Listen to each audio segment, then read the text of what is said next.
Welcome to Website Design Made Simple, the podcast for busy small business owners who want a high performing website that converts and sells their offers, even while they're sleeping. Because you deserve to have a strategic and beautiful website that truly represents your brand and positions you as the expert that you are. I'm your host, Jenny B, web designer and creative director at Jenny B Designs, where we believe that your website is the one thing that makes you sales and builds your brand at the same time.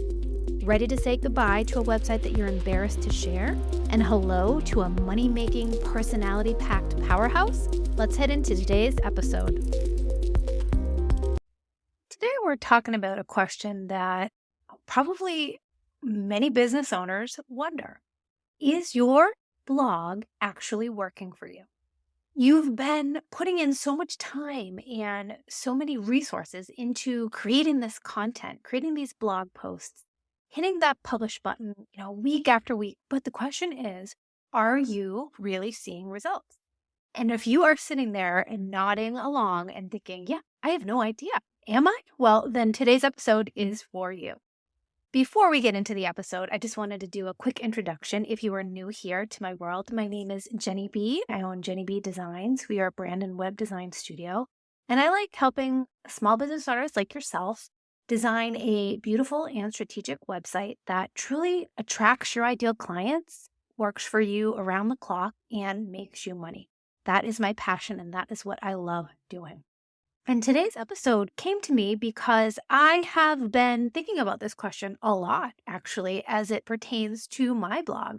And as I'm thinking about my clients' blogs, as I am designing them and as they are putting marketing plans into place after they end their engagement with me. And my thought was, how do you really know if your blog is actually working for you? Because we all spend a lot of time and energy putting work into these blogs. So how do we know? So that's what today's episode is going to be. Quickly, before I go on, I just wanted to mention that we are now in fall of 2024, and pretty soon we are going to be coming upon the new year. And if you have it as one of your goals to have a new website for the new year, the time to chat is now. I am finishing booking for this year so that we can launch in the beginning of next year.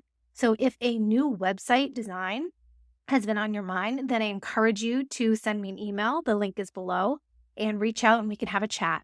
And if you are someone who has done your own site, you're not ready for a new one, and you're just wondering, how can I make this a little bit better for the upcoming year? Then I also do offer website design audits that I give you a plan that you can put into place yourself and make some thoughtful changes that will really increase your overall conversions and attract more of your ideal client. If that's something that's been on your mind for the upcoming year, then definitely reach out. Okay, let's get started. I want to talk about what a so-called working blog looks like. And before I dive into the specific metrics that I want to talk about, I kind of want to talk about the success. What does it mean? And the answer is that there is no one size fits all definition of a successful blog. It really depends on your business goals. For some small businesses, a really successful blog is one that is driving tons of organic traffic and positioning them as a thought leader. Others, success might mean kind of generating that stream of qualified leads, those clients that you want to attract. In others, it might just be having people buy your product or your services. And the key is to understand what your overall goal is so that you can look at your metrics and then start asking yourself, are these helping to further my goal for the business? I'm going to talk about mine for an example. My goal is not to drive tons of traffic, but I want it to be generating a stream of qualified leads for me. That's what I'm trying to do, attract ideal clients for myself. Yes, I want to grow my traffic because I want to be out there sharing my thoughts and helping those who are kind of in the DIY market make their websites better. But I also want to be attracting those people who are ready to make the investment and work with a website designer like myself and to get more clients from my blog. That is the goal of my blog. Most likely, if you have a small business and you offer services, that's the goal of your blog, to get more people to purchase your services, but you're not necessarily focused on driving the largest amount of traffic there as possible. However, on the flip side, another example is a blogger. Their goal is to get people to not only read their blog, but also perhaps purchase something that they have, be it a service or be it a product that they are selling. A prime example is the Color Concierge. I worked with her and she is a blogger. She offers services. So she helps pick out interior and exterior colors for your home. She offers a service, but she also makes money through ads on her blog. So for her, her first goal is to drive that traffic to her website. She wants to have a large amount of organic traffic there because she makes money that way. And then secondary to that is to have people buy her services through her blog. Understanding the goal of your blog will give you a better answer if it's actually working or not. Now that you have an idea of what success looks like for you, let's talk about some metrics that you should be tracking. And we're going to break it down into 4 different categories. We're going to talk about traffic, engagement, conversion, and SEO metrics. The first up is traffic. And really, this is the first thing people usually think about when it comes to measuring your blog success. And yeah, I get that. It's very easy to think that the more traffic means more potential clients seeing your content. And this is true, but yet you wanted to make sure that it's the right potential client seeing your content. That's what makes all the difference. Let's talk about, though, the key traffic metrics to look at. The first one is the overall traffic. So this just means the total number of visitors to your blog over a period of time. The second thing you want to look at is the traffic sources, understanding where your visitors are coming from. Is it direct traffic, meaning that someone typed your information into Google and then they went directly there?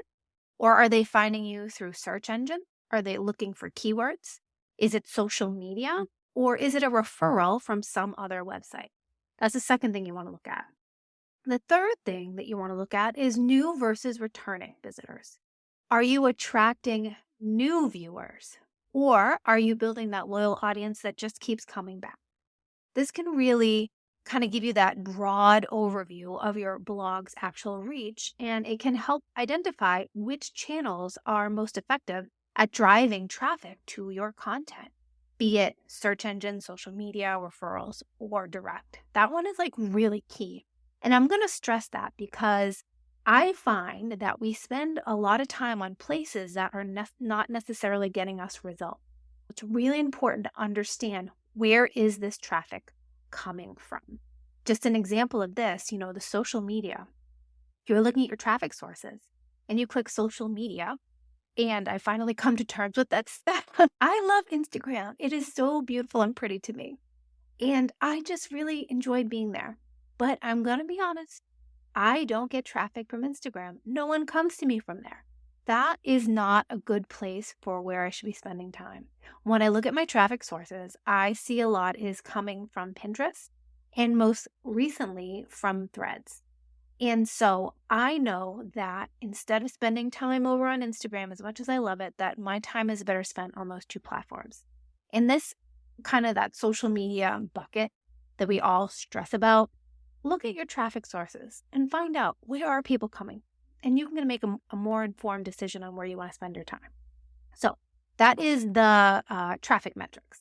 Now let's talk about the engagement metrics. The first one is the time on page. How long are your visitors actually spending on your blog posts?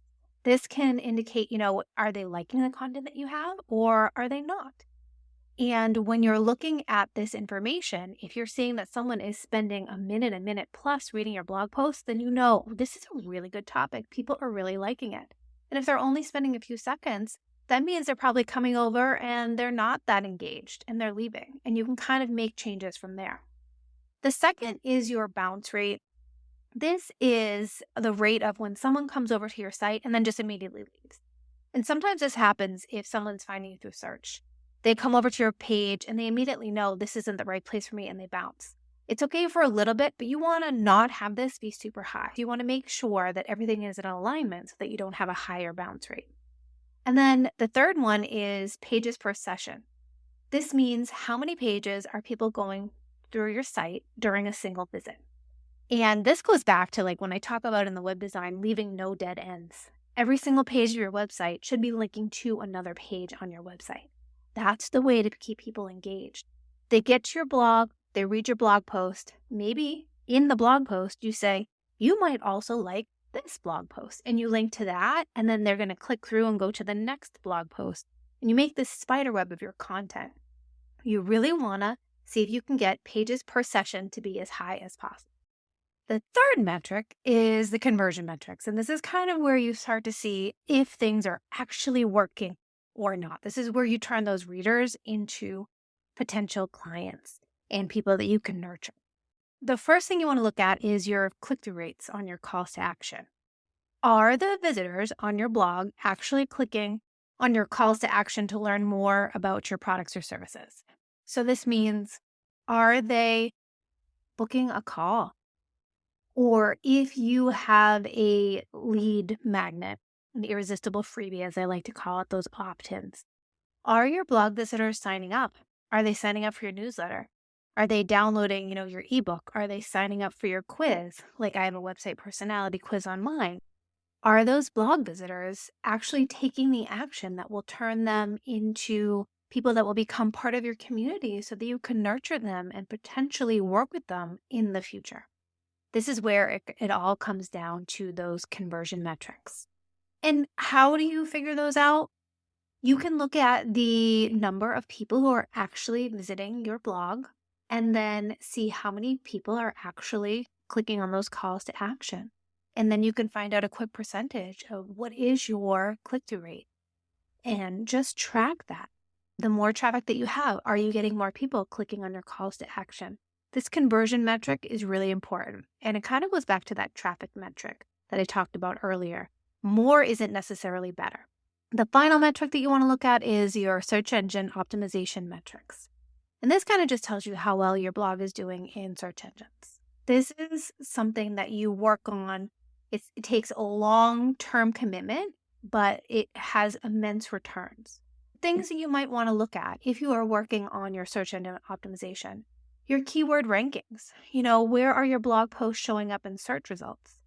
Your backlinks. How many other websites are linking to your blog posts? Quality backlinks can really boost your search engine rankings. And then your domain authority. So there is a ranking that measures how authoritative and trustworthy those search engines consider your website to be.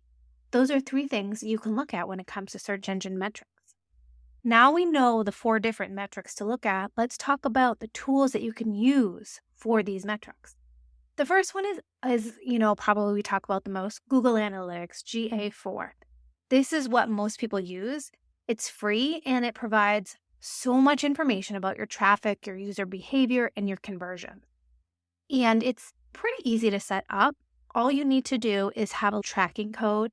And depending on your website builder, you could put that code in and then you're good to go. You can track your analytics. Now, something I just want to put out there that Google Analytics isn't privacy first focused. And sometimes it can be a little bit overwhelming. Another really good program that I suggest to clients sometimes is Micro Analytics. It's easy to use, easy to install, and it just takes information and shows it to you really simply. And it doesn't invade on anyone's privacy. That's another good analytics tool that is also free that you could use. Besides Google Analytics, you also want to set up Google Search Console because that's going to help you with your keywords, understanding what people are searching. And to set that up, you do need access to your domain. Whoever has your domain, be it Namecheap, which I usually recommend, or some people use GoDaddy, or anywhere that you bought your domain name, you do have to add a couple of records to get that Google Search Console set up, but it's definitely worth it because you can get some really good fresh information from there as well. When it comes to search engine optimization, some SEO tools, I don't have a paid subscription for anything. Everything that I do is actually on the free plan. There is SEMrush and Ahrefs that you can use to track your keyword rankings, your backlinks, and your domain authority. And if you sign up for the free plan of any of those, you can easily check your rankings to a certain degree, but definitely your backlinks and your domain authority. There's easy ways to do that are free. Check out one of those platforms and you can kind of get some cursory information to help you make some informed decisions about what's working and what's not. The next tool I want to mention is heat mapping tools. And I have used Hotjar before. I have not used Crazy Egg, but that's another one. But it's really interesting. If you install them on your website, you can understand how people are interacting with your website, specifically your blog posts, where they're clicking, how far they scroll, where they get stuck. It's really neat to be able to examine their behavior on your blog, and you can make some informed decisions about that right there. And then finally, of course, if you are using an email marketing platform, like I mentioned for your opt-in, for that lead gen on your blog, then understanding, if you have a ConvertKit or a MailChimp, understanding how many signups you're getting from your blog. And to do that, you should go back to listen to episode 18, How to Nurture Website Visitors Through Email Marketing with Bev Feldman. We talk a lot about this, where you should put your email signups and how to go about creating specific signups on specific pages. I definitely recommend having a blog signup, and so that you understand how many signups are actually coming through that blog page. And it's a really great way to get some information that you can make informed decisions on. Those are the different tools that you can use to kind of get comfortable with the data and really start interpreting it. Let's go on to interpreting it. We talked about the data that's important. We talked about how to collect it. And now I kind of want you to look at the trends and take some action based on that. That data is only valuable if you use it to inform your decision. If you are looking at let's talk about Google Analytics, and you're seeing low traffic numbers, you're not seeing a lot of people coming to your blog, and that is one of your goals. It might not be your primary goal, but all of us do want to increase our traffic. The first thing that I want you to think about is perhaps optimizing your blog post for SEO. This is something that I want you to consider even if you are getting a fair amount of traffic. It just makes the work that you're doing worthwhile. We all spend so much time on our blog, but if we're not optimizing our posts for search engines, then it's kind of not getting the best bang for our buck. Think about using keywords that your potential client or customer will be searching for, and including that in your title and including that in your H1, and making sure that you include that in your copy, ensuring that your post is optimized for SEO. Another thing that you could do if you're seeing low traffic numbers is consider posting more on social media on a platform that you're actually getting traffic from. Like I said, for me, it's not going to Instagram to post more content. It's probably over to Pinterest and posting more content and trying to get out there. Find the platform that's working for you and then put some effort and energy into that social media platform so you can get more visitors there. And then the third thing you could do is try guest posting on other blogs to really increase your exposure. And I mentioned this in episode 38, 11 ways to drive traffic to your business website to boost sales. This is where you reach out to someone who serves a similar audience as you and offer to write a guest post and link back to your website. And when you do that, you are kind of expanding your audience, increasing your reach, and encouraging others to drive people back to your blog. That was for low traffic. If you're seeing low engagement, the people who are coming to your website but that are not engaging with things, you can go back to episode 4, 3 best practices for high converting website design. But I want you to think about when you are writing the copy on your website, making sure that you're breaking up your copy, the words, with headings and subheadings and bullet points for better readability. Look at those headlines. Are they compelling? Are people going to read them and want to read more?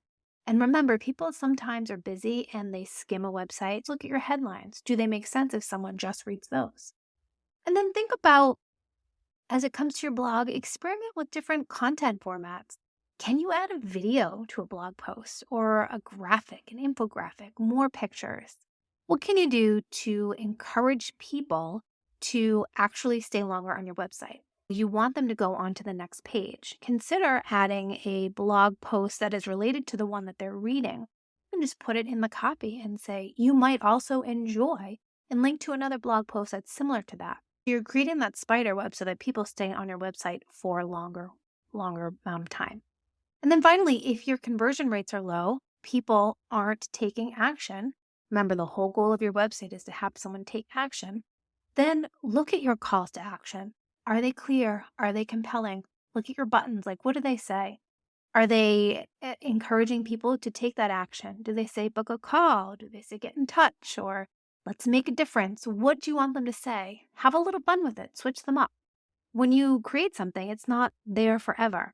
our websites are constantly evolving. What can you do to make those calls to action a little bit more clear and compelling? And are they aligned with your content, with the people who are coming there, with your audience and their interests? And perhaps try, different placements of your calls to action within your blog posts. Are you mentioning it at the bottom, the footer? Maybe you should be mentioning it higher up in the blog post. Do you have a sidebar on your blog? If you don't, consider adding one and then having a sign up on that sidebar, or having some calls to action on that sidebar so they're on every single page of your blog. Thinking about different placements for your calls to action so that you can encourage people to take that action.